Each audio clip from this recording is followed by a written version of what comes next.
Hola, ¿qué tal? Hoy te voy a explicar transformaciones ortogonales y unitarias, pero en realidad la primera parte del video es todo resumen de formulitas para después poder explicarte un ejercicio muy interesante de rotaciones, que ese era el objetivo de este video. Pero me pareció interesante darte un bosquejo de todo lo que se puede llegar a usar y si lo sabes bien, saltéatelo y anda directo al ejercicio de rotación que es muy interesante. Ahora, vamos a ver qué es una transformación ortogonal, si estoy trabajando en los reales y unitarias si trabajo en los complejos. Primero va a ser un endomorfismo, es decir, va a ser algo que vaya de B en B y que cumple ciertas condiciones, porque B es un espacio vectorial que posee un producto interno, entonces es un espacio euclidiano. Entonces, fíjate que si aplico la transformación a B y se la aplico a W y saco el producto interno, me da lo mismo que hacer B con W, ¿no? El producto interno entre estas dos. Y esto va a ser importantísimo porque va a mantener las distancias, o sea, van a ser transformaciones que voy a hacer entre vectores de un espacio vectorial en sí mismo, ¿no? Y me va a preservar la forma, la distancia entre esos vectores. Y, digamos, lo más obvio es pensar en una simetría, en una rotación, en alguna composición de simetrías con rotaciones, o sea, algún movimiento, porque estás trabajando en subespacios, que mantengan el cero fijo, el cero sigue siendo el cero, pero, que hagan que digamos, un objeto que vos dibujes se pueda mover dentro de ese lugar manteniendo las distancias fijas. Eso van a ser estas transformaciones tan peculiares. Y van a cumplir propiedades como por ejemplo que f de b y w, bueno, vale esto, esta era la definición, y que si es este w, si es el mismo b, me da que la norma de esto es igual a la norma del vector. Y entonces, esta condición, si recuerdo la definición de autovalores, me va a dar que los autovalores que caracterizan este tipo de transformación son el 1 y el menos 1, porque se tiene que verificar esto. O sea, si se verifica esto, se tiene que verificar esto. Ahora, bueno, es si yo tengo una transformación lineal ortogonal y sé que es invariante dentro de un subespacio, o sea, tengo un subespacio invariante. Entonces, en el ortogonal de ese subespacio también va a ser invariante. Y esto me va a dar lugar a algunas transformaciones que ya te mencioné, que son simetrías, rotaciones o composiciones de simetrías y rotaciones. Y en estas, digamos, estas F, estas transformaciones lineales, además, van a tener una peculiaridad que en una base ortonormal, es decir, una base donde yo tomo dos vectores de esa base, hago el producto interno y me puede dar 0 si los dos vectores son diferentes y me da 1 si son iguales, si es el mismo. Entonces, este es el delta de Kronecker. Entonces, quiere decir que son vectores que tienen norma 1. Y además, como da 0 si son diferentes, son ortogonales entre ellos. Entonces, en esas bases ortogonales para ese producto interno, se van a obtener, digamos, expresiones de las matrices que son bastante singulares. Ahora después las vamos a ver. Bueno, ¿qué cosas además tenés que tener en cuenta? Vamos a ver. Si vos tenés una base ortonormal, acordate que era esta la definición de ortonormal, y le aplicás la transformación, la base a la que vas a llegar también va a ser una base de vectores ortonormales del espacio B. Es decir, que manda bases ortonormales en bases ortonormales.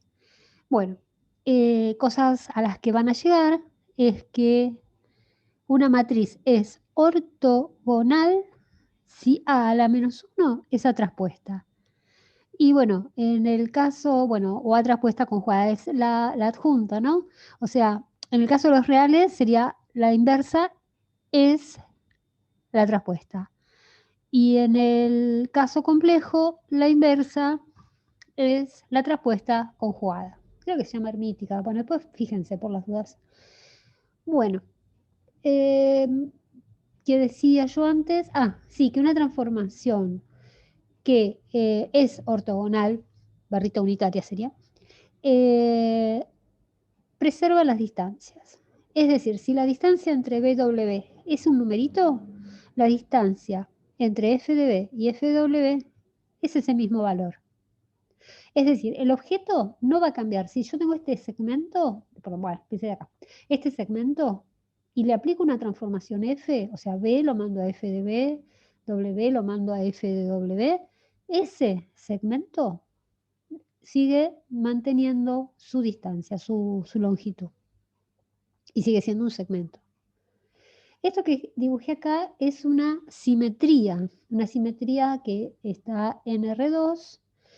Observen una característica de esta simetría. Fíjense que cambia, ¿ven? Acá, si esto estaba acá, pasó a acá. Este autovalor que le correspondería a esta transformación sería un -1, porque este va a parar acá. Pero fíjense que cualquier cosa que esté proyectada sobre este otro eje, esto no cambia. O sea, me está cambiando solamente si esto, digamos, es un B sub 0, el subespacio generado por este vectorcito, esto, estoy en R2, es B sub 0 ortogonal. Entonces, esto lo pasa a menos esto. Y lo que caiga sobre este eje no cambia. Y en una rotación, observen que, por ejemplo, esto es un plano, y estoy rotando este objeto a través de la transformación F, o sea, esto pasa acá, este pasa acá, está rotando, ¿ven? Se mantiene la distancia, esto es una rotación. Podría suceder que yo tenga composición de los movimientos, que tenga una rotación con una simetría, pero vamos a verlo.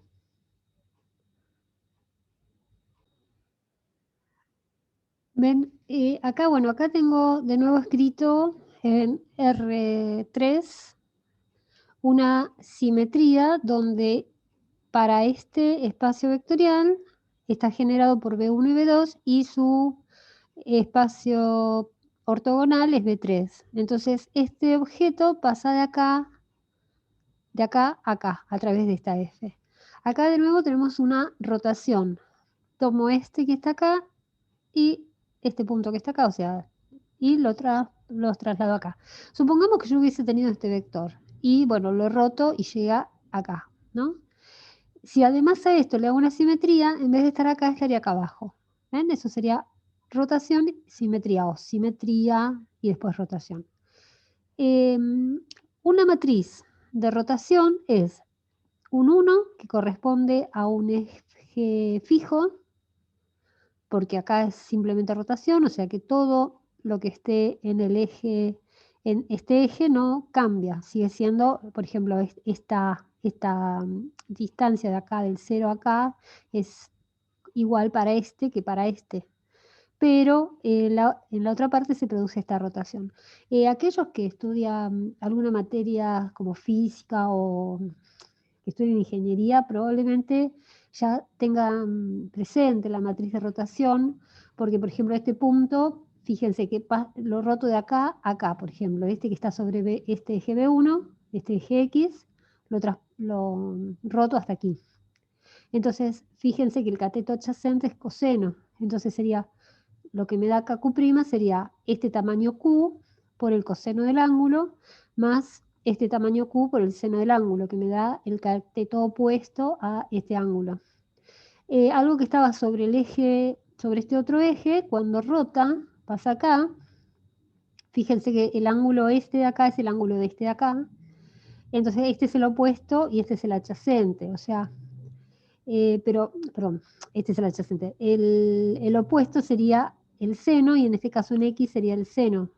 Entonces tengo menos P por seno del ángulo y en el eje vertical tengo P coseno del ángulo. O sea, esto Esto en realidad es para aquellos que esto lo hagan a mano. Bueno, es esta matriz de rotación.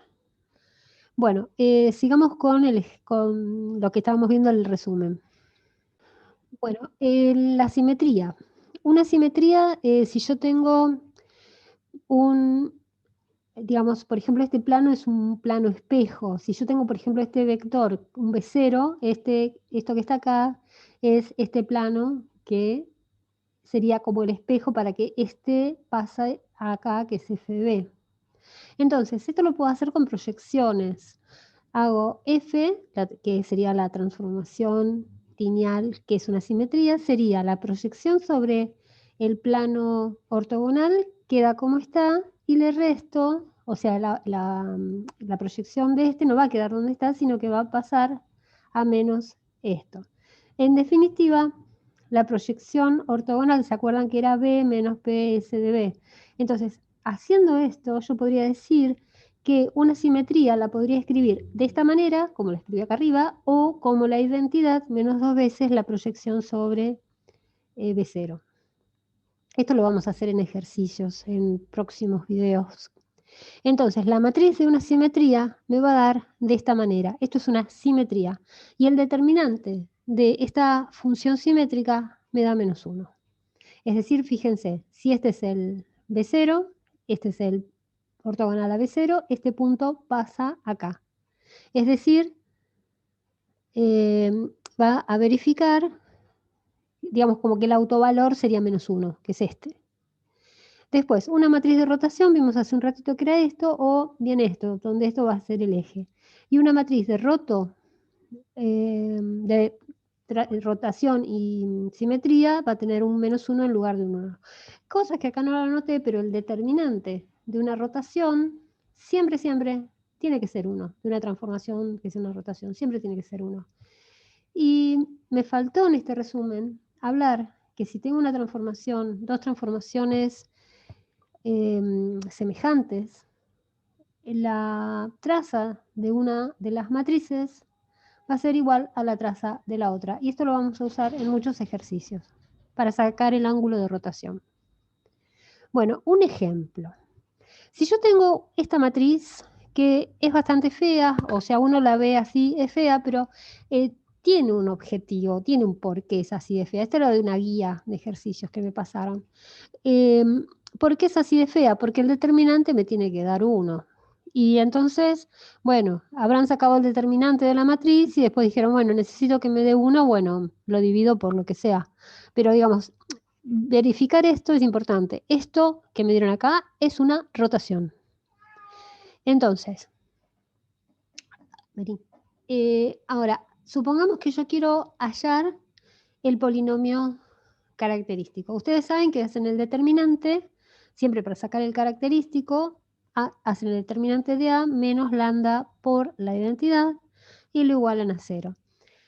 Hay aplicaciones, ustedes saben que pueden no hacer esto a mano, sino que lo pueden hacer con aplicaciones en el celular o en la computadora, y van a encontrar que los autovalores que nos dan son 1, y menos i. Es decir, tiene un único autovalor real, que es el 1,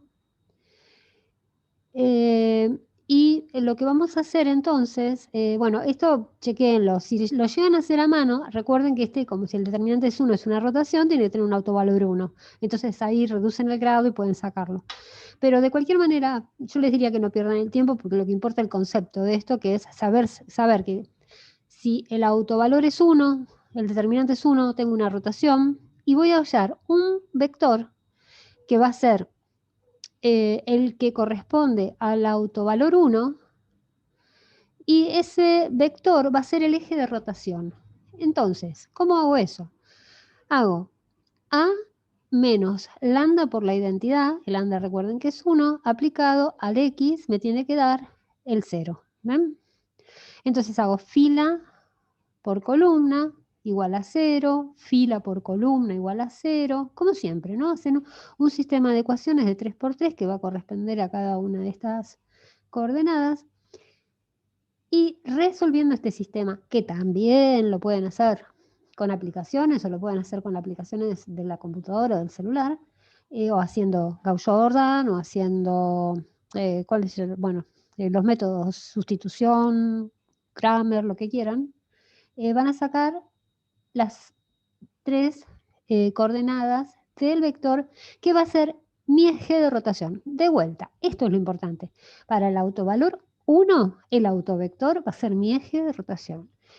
Lo voy a normalizar. En este caso, por suerte, estaba normalizado. Pero si no, lo tienen que normalizar, hacer B sobre la norma de B.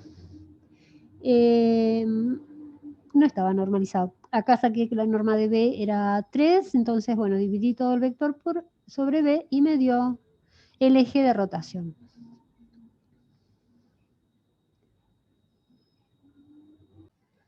Entonces, dijimos, este va a ser mi eje de rotación. Además, sabemos que la transformación lineal, si es ortogonal a la matriz que la represente, tiene que tener una determinada traza que tiene que coincidir con la de una matriz semejante que tenga la forma que estoy buscando.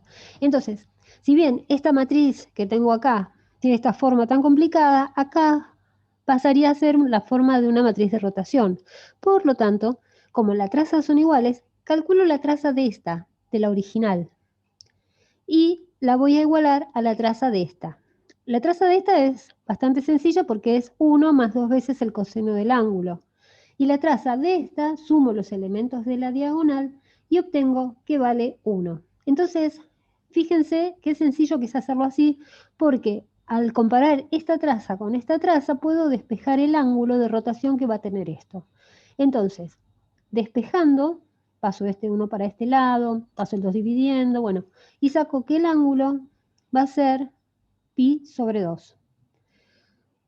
Reemplazo este pi sobre 2 en esta fórmula que yo ya planteé, que va a ser mi matriz de rotación, y me estaría dando una matriz de esta forma. Me estaría dando el 1, que corresponde al autovalor, que corresponde al eje de rotación, y después esta zona me quedaría de esta manera. Esta matriz es la matriz de rotación que yo estaba buscando.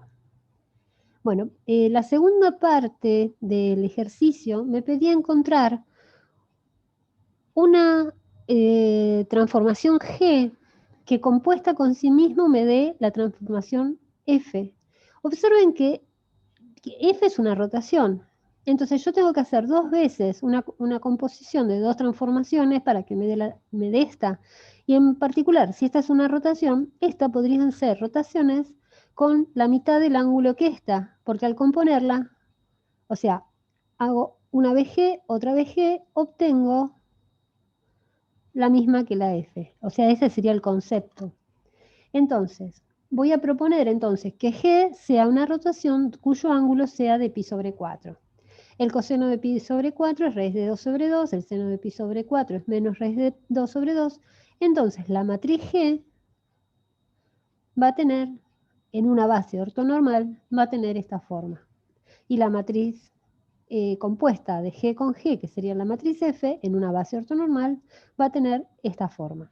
Entonces, en conclusión, a partir de una matriz así horrible que representaba una transformación ortonormal en alguna base, la pasamos a través de todo este cálculo a una matriz de una forma conocida, una matriz de rotación, y pudimos además hallar una matriz G que compuesta con sí mismo me dé la matriz F. Bueno, eso es todo por este video. Hasta la próxima.